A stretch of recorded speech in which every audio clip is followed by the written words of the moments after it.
क्या बोलते हैं? ग्राम सिंह, गांव का शेर।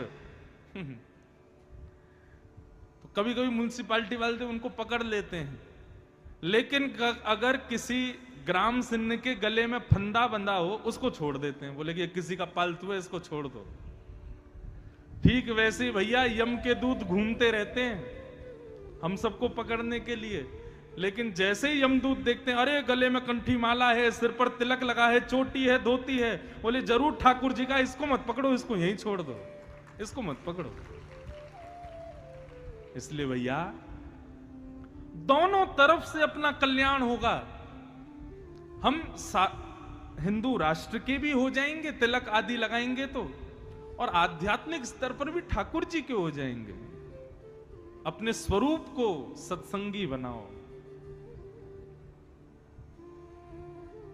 जब अंग्रेज नहीं आए थे, मुगल नहीं आए थे, उससे पहले हमारे भारत में सब धोती पहनते थे, उससे पहले सब तिलक लगाते थे। आपने कभी सीरियल में देखा राक्षस, रावण, कंस, ये सब भी तिलक लगाते थे, ये भी बिना तिलक के नहीं रहते थे। तो हम क्यों छोड़ देते हैं? इसलिए भैया तिलक जरूर लगाओ, कंठी जरूर पहनो, अपने आचरण को, स्वभाव को, खान पान को सुधारने का प्रयास करो। मन आपका अपने आप एकाग्र हो जाएगा। मन के चंचल होने का कारण हमारा कुसंग है, हमारा दूषित भोजन है। जैसा खाओ अन्न वैसा होवे मन, जैसा होवे मन वैसे होवे स्वभाव, जैसा होवे स्वभाव वैसी होवे बुद्धि, जैसी होवे बुद्धि वैसी होवे क्रिया, जैसी होवे क्रिया वैसी होवे गति। हमारी गति निर्भर करती है हमारे अन्न के ऊपर। इसलिए अन्न को सुधारो। और अन्न को सुधारने का सबसे बढ़िया तरीका क्या है पता है? घर में खाना बन रहा है ऐसा बोलना बंद करो। क्या बन रहा है? बोले भोजन बन रहा है। किसके लिए बन रहा है? बेटा के लिए, बेटी के लिए, हमारे ना, हमारे ठाकुर जी के लिए बन रहा है। और ठाकुर जी के लिए बन रहा है तो ठाकुर जी के भोजन में फिर प्याज लहसुन नहीं डालना चाहिए। आप विश्वास मानिए, भगवान का भोजन आप इन दो चीजों के परहेज करके लगाओगे और फिर उसको पाओगे, अपने आप देखोगे कि मन आपका शांत होने लग जाएगा, मन आपका स्थिर होने लग जाएगा, मन में एकाग्रता प्रकट होने लग जाएगी। अब कहां तक कहें? देखो, प्याज लहसुन खाने से आपको कोई घनघोर पाप लग जाएगा, नरक में चले जाओगे, ऐसा नहीं है। लेकिन हां, प्याज और लहसुन जो है ये तामसिक होते हैं और इनका सेवन करने से मन जो है वो विचलित रहता है, बुद्धि जो है उसमें नकारात्मक विचार आते रहते हैं, इसलिए इनका सेवन नहीं करना चाहिए। और सबसे बड़ी बात है भैया, हमारे ठाकुर जी को भोग नहीं लगता तो हम क्यों पाए? गीता में भगवान कहते हैं, मेरे को बिना भोग लगाए व्यक्ति जब भोजन करता है तो भुंक्ते ते त्वघम पापात, वो अपना पाप खा रहा है। भगवान कोई हमारी रोटी खा तो जाते नहीं है। भगवान को ऐसा तो नहीं कि आपने रोटी दाल चावल रखे तो पूरी प्लेट साफ हो गई। ठाकुर जी तो केवल भोजन पर दृष्टि डाल के उसको शुद्ध करते हैं ताकि हमारे खाने योग्य वो हो जाए। सत्संग के बहुत स्वरूप हैं, सत्संग के बहुत पहलू हैं बंधुओं, उनको अपनाना प्रारंभ करो। और सबसे बड़ी बात है, अंतःकरण से शुरू करो।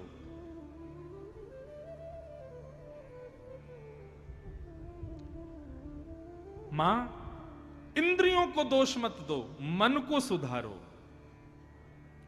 और ये मन कैसे सुधरेगा?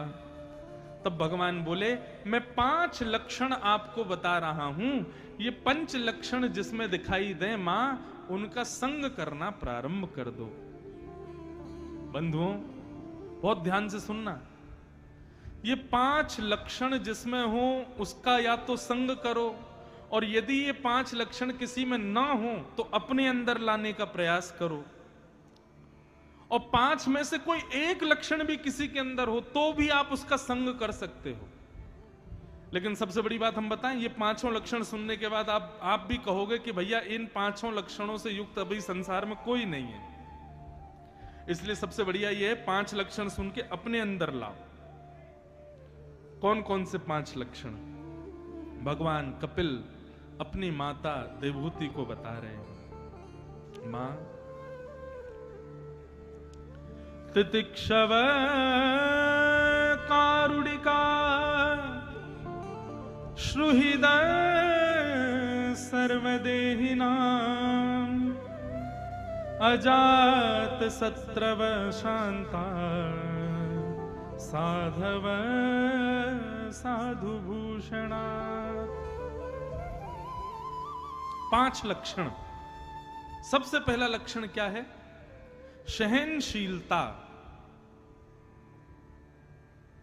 कितने लोग सहनशील हैं यहां पे? हाथ ऊपर करना। मुश्किल से 4-5 लोगों ने हाथ खड़े किए। ये बात तो देखो ताली बजाने वाली है कि आप लोगों ने सत्य बताया। लेकिन एक बात बताएं, किसी की सहनशीलता का यदि पता करना, हाँ भैया हो, भैया खूब सहनशील हो, बैठो। किसी की सहनशीलता, जितनों ने हाथ खड़े किए ना, इनकी देखो सहनशीलता यदि पता करनी हो, अभी नहीं, कभी मौके पर ये आपके सामने पड़ जाए तो इनके कोई दूषित विचार इनको सुना देना। भाई कुछ भी कहो, तुम ना तुम क्रोधी बहुत हो, तुम लोभी बहुत हो, हमने देख लिया तुम्हारे अंदर लोभ है। कुछ भी कहो भाई, यार तुम्हारे अंदर ना ये क्या कहते हैं, जो है काम की भावना बहुत ज्यादा है। तुरंत देखना, सहनशीलता पता चल जाएगी। तू कौन होता है मुझसे ऐसे बोलने वाला? अच्छा, तुझको हम लोभी दिखाई देते हैं, तुझको हम क्रोधी दिखाई देते हैं। व्यक्ति अपनी वास्तविकता नहीं सुन सकता, वहीं पता चल जाता है कि वो सहनशील नहीं है। व्यक्ति की सहनशीलता यदि देखनी हो तो उसकी वास्तविकता उसके मुंह पे बोलो, तो हाथ जोड़ करके मुस्कुरा करके सुन ले, समझना कि सहनशील है। अब इसका मतलब यह नहीं है कि जबरदस्ती उल्टी सीधी किसी की भी बात किसी के मुंह पे जाके बोल दो, तो गुस्सा तो आ ही जाएगा बेचारे को। लेकिन सहनशील व्यक्ति, उसकी वास्तविकता बताओ या उससे गलत बोलो, उसके हृदय पर उसका कोई प्रभाव नहीं होता। वो अपने समत्व में रहता है, वो अपनी समभाव में रहता है। लेकिन जो बहुत जल्दी अपने वास्तविकता को सुनकर के विचलित हो जाए, समझ जाना मां संग करने योग्य नहीं है ये व्यक्ति। सहनशीलता।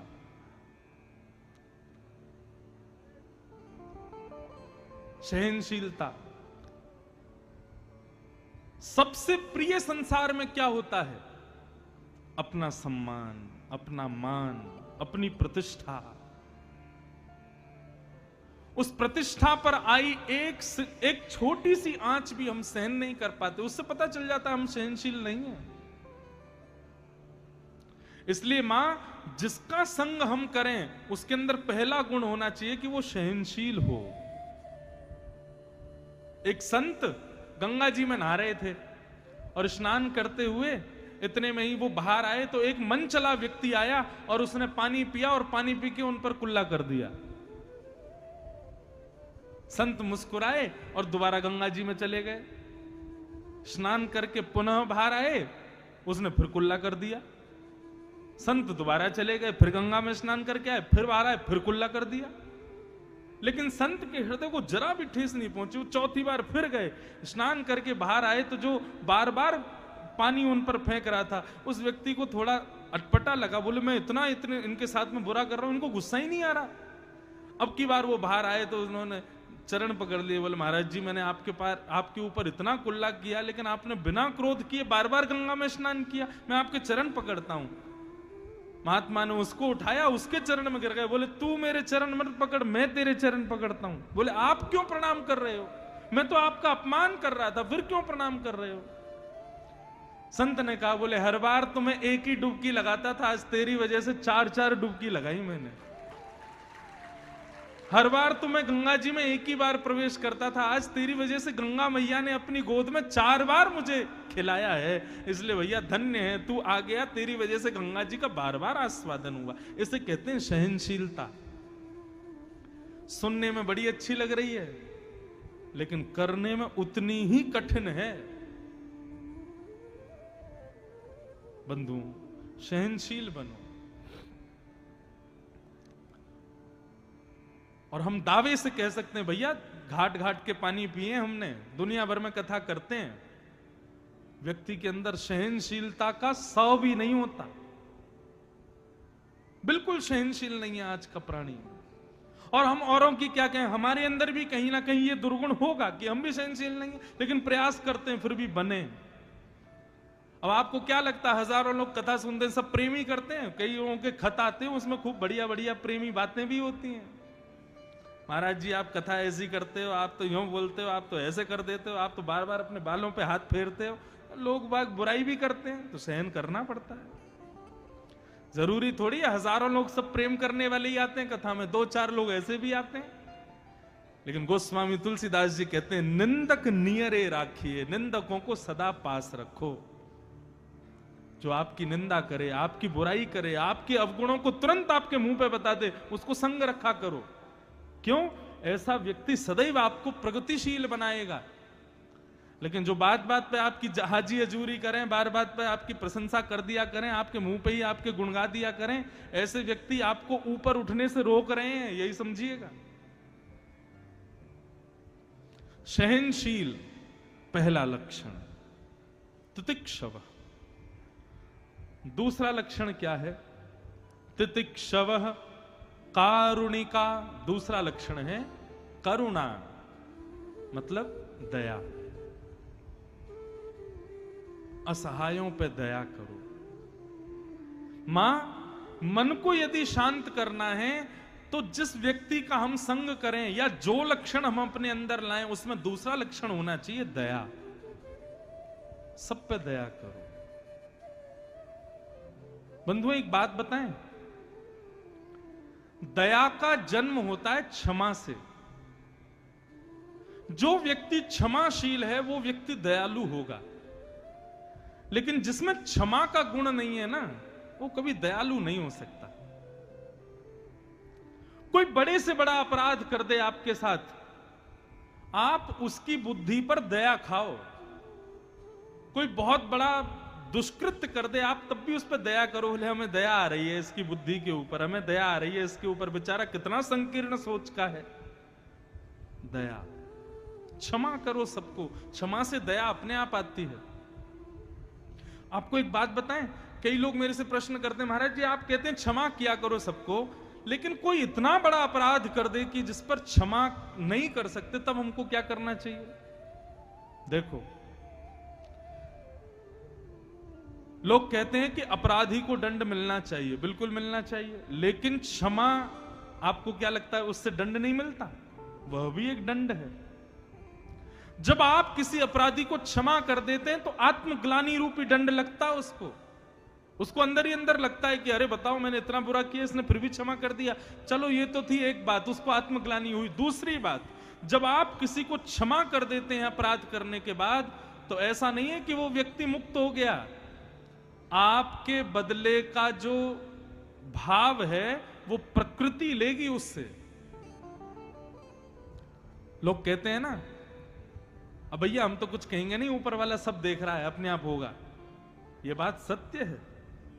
जब आप किसी को क्षमा कर देते हैं तो प्रकृति आपका बदला लेती है उससे, कभी ना कभी तो उसको भोगना पड़ेगा। 4-5 विद्यार्थियों को नाव में बैठा करके गुरुजी नदी पार कर रहे थे, तो एक विद्यार्थी जो था उनमें से उसका मुंडन हुआ था। अब छोटे विद्यार्थी सब, 2-3 विद्यार्थी उसके बाल नहीं थे, तो कभी उसके सिर पर पानी फेंक दें, कभी उसके सिर पर तबला बजा दें, कभी उसके सिर पर हाथ फेर दें। अब वो बेचारा छोटा बालक सहन कर रहा था, उसने कुछ नहीं कहा। जैसे ही किनारे पर नाव पहुंची, गुरुजी सब देख रहे थे कि इसने अभी तक किसी से कुछ कहा नहीं है। जैसे ही किनारे पर नाव पहुंची तो उपद्रवी बालक जो थे वो तुरंत बिना नाव को टिके ही कूद गए नाव में से। आ गया कोना, कूद जाओ। किनारा समझ करके जैसे ही कूदे तो वहां तो दलदल था, इतने इतने दलदल में घुस गए। गुरुजी बचाओ, गुरुजी बचाओ, गुरुजी बचाओ। गुरुजी बोले तुमको पता है ये क्या हुआ? बोले क्या हुआ गुरुजी? बोले तुम उसको परेशान कर रहे थे, उसके बाल नहीं है, उसके सिर पर कभी हाथ मार रहे थे, कभी पानी फेंक रहे थे, वो बेचारा सहन कर रहा था, तुम लोगों को क्षमा कर रहा था। उसने क्षमा किया, लेकिन उसका बदला प्रकृति ने तुमसे लिया। इसलिए जब आप किसी को क्षमा कर देते हैं तो बिल्कुल निश्चिंत रहिए, क्योंकि प्रकृति आपका बदला उससे लेगी। लेकिन आप क्षमा ही करो। आप क्यों अपने आप को बिगाड़ो क्रोध करके? सब पर दया करो। तो सबसे पहला लक्षण सहनशीलता, दूसरा लक्षण दया, और तीसरा लक्षण तितिक्षवः कारुणिका श्रुहृदः। तीसरा लक्षण है सबका हित चाहो, सबका भला चाहो। केवल मैं खाऊं, मेरे बच्चे खाएं, मेरा परिवार खाए, मेरे सब लोग प्रसन्न रहें, बाकी सब लोग कहीं जाएं, मुझे कोई मतलब नहीं, ऐसा नहीं। सबके भले की इच्छा रखो, सबके कल्याण की इच्छा रखो। अब हमारी ये कथा हरिगढ़ में हो रही है, हरिदासपुर में हो रही है। इस कथा में कई लोग सहयोग कर रहे हैं,